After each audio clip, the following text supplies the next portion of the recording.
I'm in conversation with the Palestinian Ambassador to India.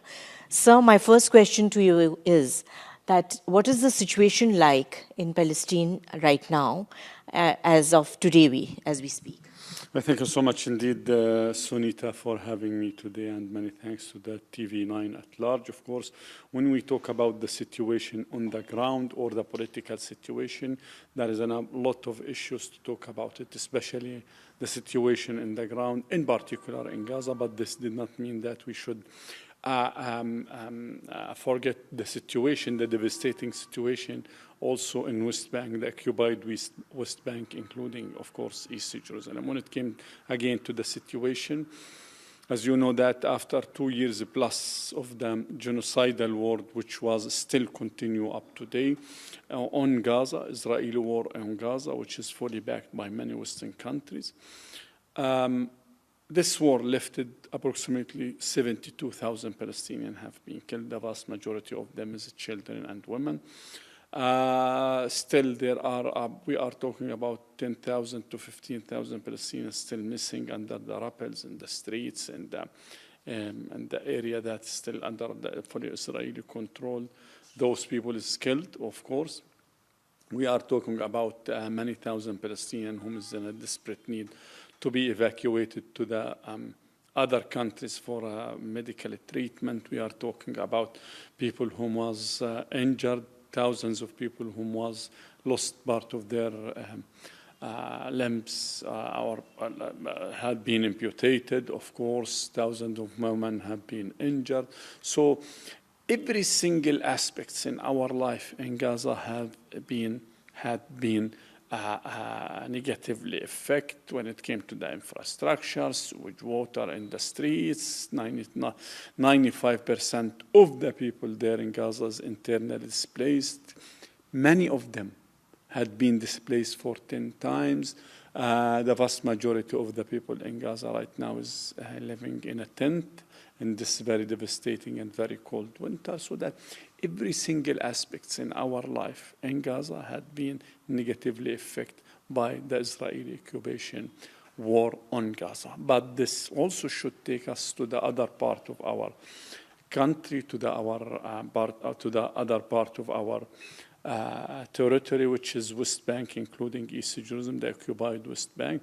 In a daily basis, we, the Palestinian in West Bank, is subject to tens of terror attacks by the Jewish Israeli settlers, which these terror attacks is fully backed, and in many cases it is by the participation, fully backed by the Israeli government, of course, by the Israeli official, and in many cases it's fully backed and not only complicit, but fully backed and by the Israeli army itself. So the situation also in West Bank is very devastating. The attack or the war against the refugee camp in West Bank is already took place for more than 1.5 years in a row. Thousands of Palestinians have been, even in West Bank, have been internally displaced. Thousands of homes in the refugee camp had been demolished and destroyed. We are talking about more than 500 permanent checkpoints on the roads in West Bank. We are talking about more than 1,000 plus gates, which can be closed in the front, in the main roads of the village in Gaza, so that one settler or one soldier can decide whether you, as a Palestinian, will be able to leave your village this morning, or whether you will be able to back to your family at the end of the day. Situation is very devastating in West Bank, and this is already documented in many, of course, UN reports and even Israeli human rights organizations such as Hamokaid, Beit Salem, and others. What do you see? How do you see the role of the Board of Peace that has been established for Gaza? When it comes to the Board of Peace itself, just because we should Yes, as a Palestinian National Authority, President Abbas, any effort that will take us a step forward to the peace, or at least and minimum to stop the mass killing of the Palestinian people is very welcome, so that when President Trump announced his 20-point peace, or what's so called, they called it in the media peace plan, which is not the exact name, it's the comprehensive plan to end the conflict in Gaza. We welcomed it when they announced, or when when the United Nations Security Council adopted the resolution 2803. We welcome it with all the, of course, legitimate concerns that we have. When they declared the Board of Peace, also we welcomed it as a step forward to end the mass killing of the Palestinian people. But when it came to the Board of Peace itself, and when you discover, or when you know that when we all know that one of the TIS member is the one who is the direct responsibility of killing the 72,000 Palestinian people, the destroying of Gaza Strip, which is the fugitive from justice, the Israeli Prime Minister himself. What type of Board of Peace? What is the expectation that we should, as a rational people, expecting from this Board of Peace, where a member of it is the fugitive from justice, the wanted criminal man? Wanted, when I say wanted, this is according to the International Criminal Court, this is not our word. The fugitive from justice, Benjamin Netanyahu.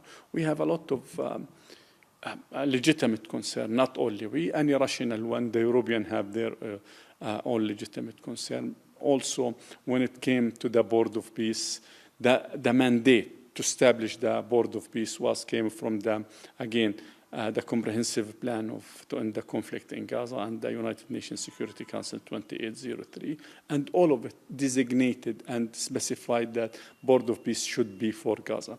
When you review the charter of the Board of Peace, 2026 word, you will not find any single word referred to Gaza itself. So that, what is the meaning of Board of Peace that is for Gaza and not mentioning any single word of Gaza? What's the meaning of Board of Peace when the Palestinian National Authority, President Abbas, Palestinian official, is not invited and not participated and even not consulted in this? A lot of legitimate concern, of course, we have. How do you see India's role in supporting the Palestine, as they've been also taking it up in the United Nations Security Council? So what is the kind of response you have for the Indian support? When you talk about the Indian role, we should back to a bit to the history. Long time ago, India was with the Palestinian people. Mid-1930s, India was fully supporting and backing the Palestinian first revolution, mid-1930s. India was, under the great leader Mahatma Gandhi, was opposed and voted against the partition plan of Palestine in 1947, which means that India refused the partition plan of Palestine. India was one of the very first country to non-Arab and non-Muslim country to recognize the Palestine Liberation Organization as a sole and legitimate representative of the Palestinian people in mid-1970.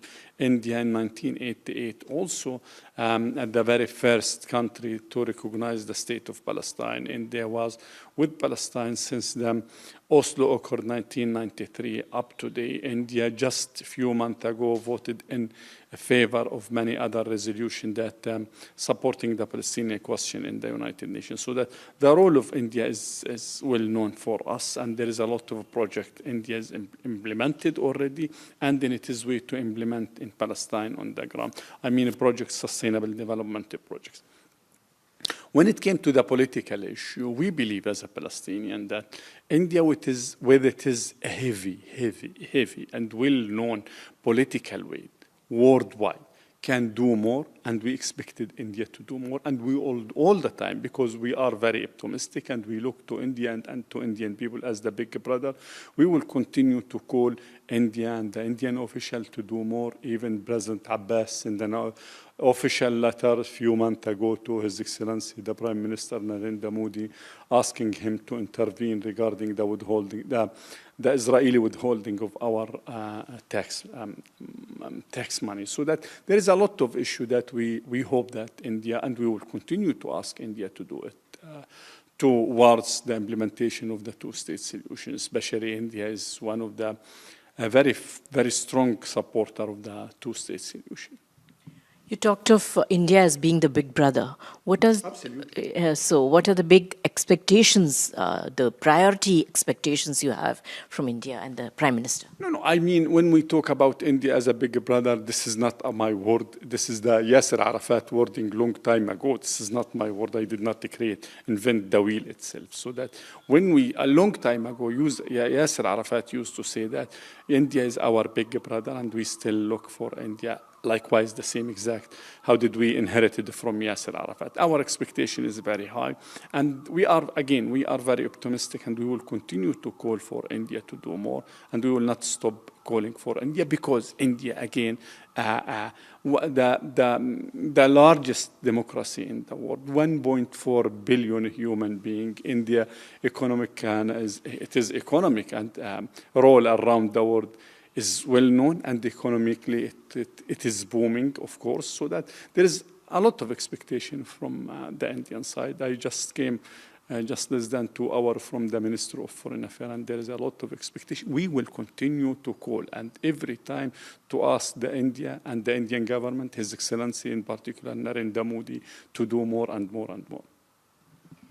So, seeing the situation in Palestine, the Rafah crossing has been opened, but there are reports that the elderly people, are still hesitant to, leave Gaza. What is the reason behind it?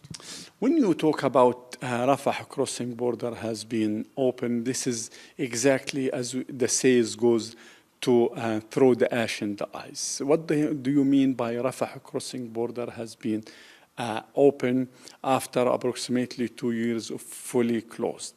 When we are talking about tens of thousands of people who in a desperate need to be evacuated to have a medical treatment outside, while the only number that is able to travel or to cross the border from Gaza to Egypt is less than 100 persons per day.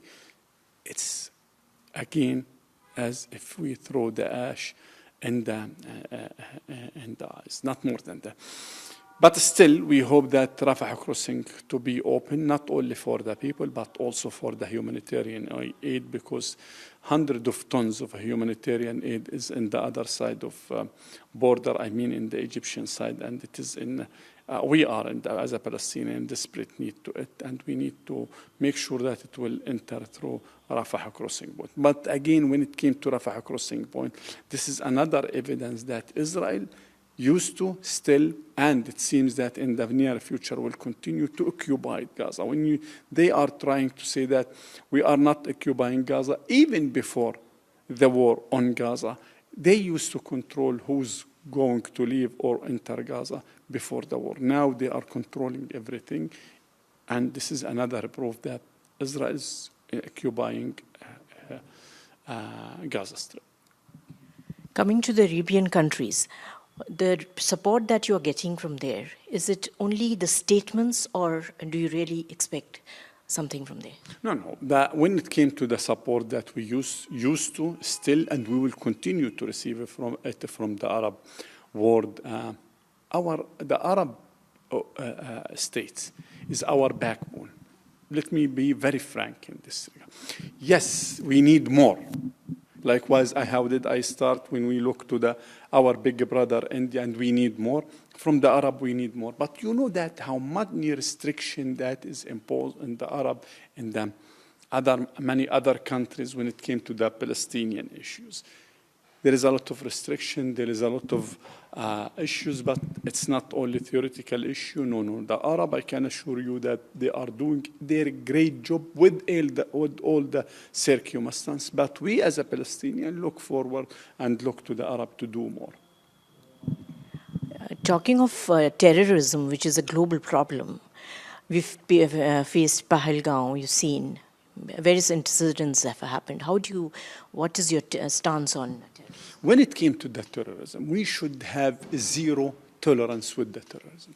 Terror is terror, whether it is in an X or Y country. But also we should have, as international community, with a unique definition of terrorism. Because what Israel labeling us as a Palestinian, our legitimate and very legitimate resistance, political resistance, they even describe it or label it as a terror. President Abbas himself, the one who signed Oslo, they call him a terrorist diplomat. In India, 100 years ago, when the great Bhagat Singh had been hanged to death, what did they accuse him of doing? They accused him of being terror, yes or not. So the issue is who gonna label the other, this is terror or not terror. We should, as international community, have a zero tolerance when it came to the terror. We should also come together to say and to identify and to have a unique and final definition of the terror. Because what the Israelis call it terror, others call it legitimate resistance.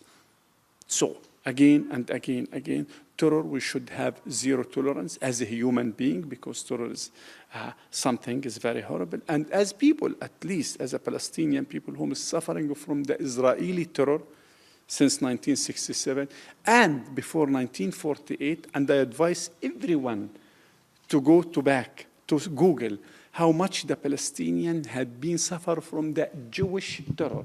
Two of the Israeli prime ministers, Menachem Begin, 1977, assumed the chair of the assumed the position of the Israeli prime minister, and Ishaq Shamir, the prime minister of Israel in 1994. Both of them, according to the British mandate before 1948, was designated and declassified as a terror, and both of them had been wanted terrorists. But again, wanted terrorists, and they became prime ministers.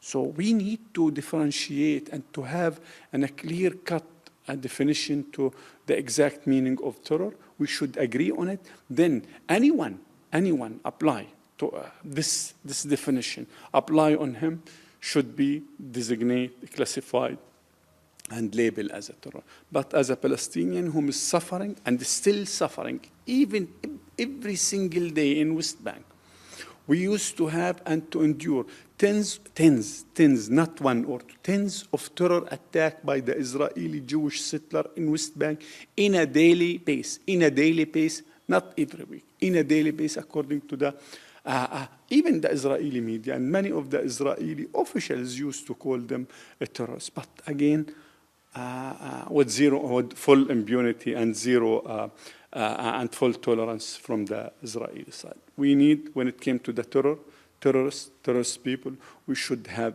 zero tolerance with them, but we need to identify and to have a specific, agreed global definition of the terror. Just a few days back, we've had the mother of all deals, Indo-US deal. How do you see it? Come again?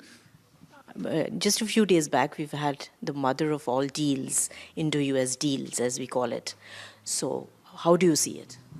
I did not get your point. Could you just, what is the Indo-US deal that we had, wherein the tariffs were reduced?